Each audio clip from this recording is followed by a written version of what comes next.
BGB মহাপরিচালক major general Mohammad Ashrafuzzaman Siddiqui বলেছেন, বাংলাদেশি চোরাচালানকারীরা ভারতে অবৈধভাবে প্রবেশ করে বিএসএফ এর ওপর আক্রমণ চালালে বাধ্য হয়ে গুলি করে বিএসএফ।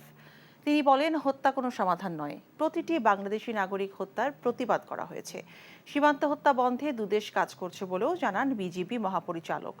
বিকেলে লালমনিরহাটের পাটগ্রাম উপজেলার দহগ্রাম আঙ্গুরপোতায় বিজিবি বিএসএফ এর বৈঠক ও হাতীবান্ধায় ত্রাণ বিতরণ শেষে তিনি এসব কথা বলেন। দহগ্রাম আঙ্গুরপোতা সীমান্ত দিয়ে বিভিন্ন সময় রোহিঙ্গা ভারতে যাওয়া প্রসঙ্গে তিনি বলেন, ওই সীমান্তে কাঁটাতারের বেড়া না থাকলেও অবৈধ অনুপ্রবেশ বন্ধে চেষ্টা করা হচ্ছে।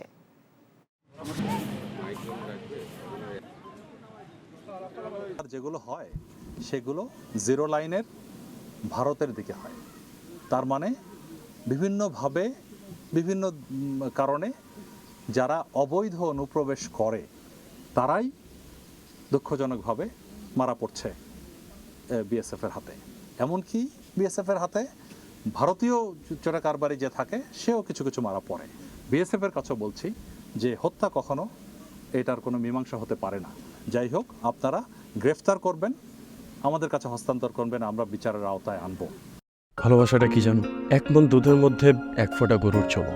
এই 1 ফোঁটা গরুর চোনা যেমন 1 মণ দুধকে নষ্ট করে দেয়, ঠিক সেরকম ভাবে প্রেম ভালোবাসাটা তোমার ক্যারিয়ারটাকে একদম নষ্ট করে দেবে।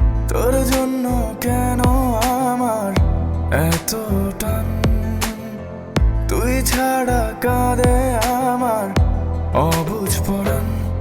দূরে গেলে বুকে ভালোবাসা জাগে, তোর জন্য আমার বড্ড মায়া লাগে।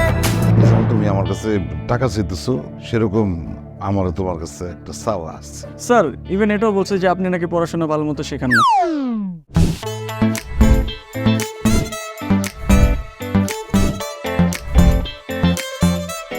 অল্প বয়সে জীবনের সরোবরে ভালোবাসা নামক একটি চোনা ঢুকিয়েছে, তারপর থেকে আমার জীবনটা নষ্ট।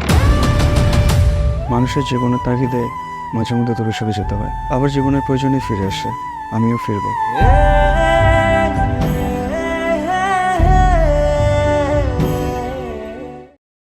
এখন জন্ম সনদ দিয়ে খোলো বিকাশ স্টুডেন্ট অ্যাকাউন্ট। নিজের বিকাশ নিজে কর।